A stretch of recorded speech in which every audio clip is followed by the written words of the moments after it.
자, 독립시행의 확률이 뭔지 한번 잠깐 간단하게 얘기를 한번 해볼 건데, 독립시행의 확률에서 일단 이 독립시행이 뭔지 알아야 되겠지. 독립시행. 그러면 이미 앞에서 독립이라는 게 뭔지는 일단 얘기를 한번 했었는데, 독립은 그 전 사건에 영향을 받지 않는 사건이야.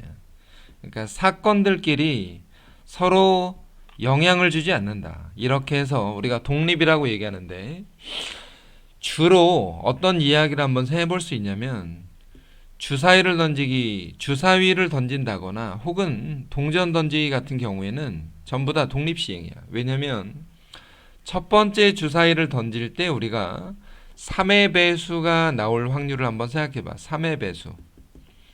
그러면 3의 배수가 나올 확률은 어쨌거나 3분의 1이잖아. 왜냐면 1, 2, 3, 4, 5, 6 중에서 3의 배수가 3, 6 두 개밖에 없기 때문에 3의 배수가 나올 확률이 3분의 1인데, 그러면 주사위를 만약에 3번 던졌다고 하자. 3번.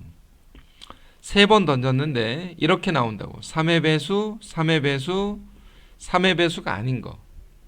그러면 3의 배수가 2번 나오고 3의 배수가 아닌 것이 한 번 나온다고 생각을 할 때, 얘네들의 순서가 3의 배수가 꼭 2번 연달아 나올 필요는 없기 때문에 3의 배수, 3의 배수가 아닌 거, 3의 배수 이렇게 나올 수도 있고, 3의 배수가 아닌 거, 그리고 3의 배수가 연달아 2번 나올 수도 있잖아. 이런 경우도 있고, 이런 경우도 있고, 이런 경우도 있더라 이거야. 그러면 첫 번째 시행에서 3의 배수가 나오는 건 3분의 1에다가 두 번째 시행에서도 역시 3의 배수는 3분의 1인 거지. 그러니까 그 전 사건에 3의 배수가 나왔다고 해서 두 번째 3의 배수가 나오는 사건의 확률이 영향을 받지 않는다라는 거야. 이게 독립적이라는 거지. 그러면 세 번째는 3의 배수가 아닌 것은 3분의 2잖아. 그러면 두 번째 경우에서도 첫 번째는 3의 배수, 두 번째는 3의 배수가 아닌 거, 세 번째는 3의 배수.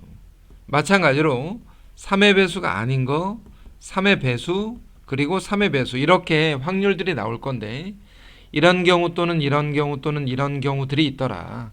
그러면 이 세 가지를 몽땅 뭐 하면 되냐?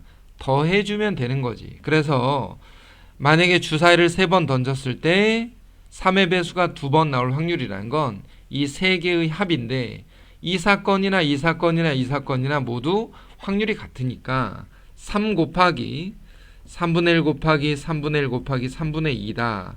이렇게 일단은 얘기를 할 수 있더라 이거야. 그럼 여기서 하나 더, 위에 나와 있는 요쪽의 내용에 보면은 어떤 좀 이상한 기호들이 있다라고 생각을 하는 학생들이 있을 수 있는데, 저 기호가 뭐냐면 이 3이라는 숫자가 사실은 어떻게 만들어지는 거냐면 3의 배수가 2번 나온다는 뜻이란 말이지.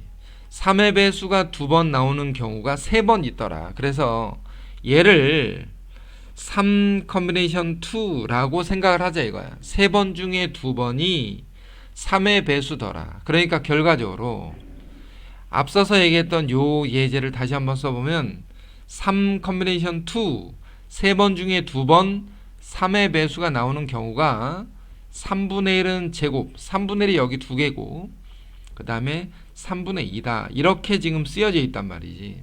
그래서 얘를 이렇게 표기해 보면 마치 독립시행의 사건은 이와 같이 계산하는 것처럼 보인다 이거야.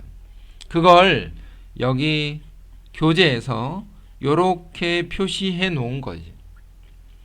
자, 다시 한번 얘기하면 이런 거지. 결과적으로 어떤 사건을 n번 시행하겠다 이거야. n번.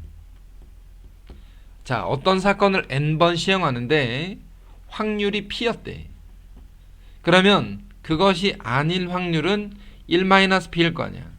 확률 p의 사건이 있고 그 다음에 그것의 여사건 1-p라는 사건이 있는데, n번의 시행에서 r번 그 사건이 발생한다라는 말은 어떻게 생각할 거냐?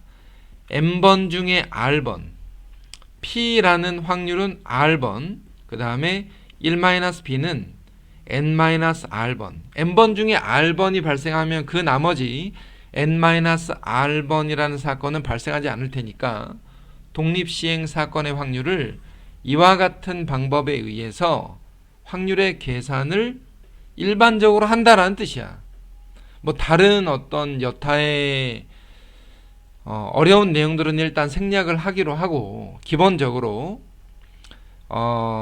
독립시행 사건의 계산을 물론 무조건 이렇게 해야만 된다는 건 아닌데, 일반적으로 이와 같은 계산법을 주로 쓰기 때문에 독립시행 사건의 확률에서는 이와 같은 기호들이 나오게 되고, 또 하나는 그러면 이런 기호가 어떤 수식에서 어떤 문자에서 나왔다라는 것은 거꾸로 이것이 독립시행을 나타내고 있다라는 걸 빨리 눈치채야 된다는 거지.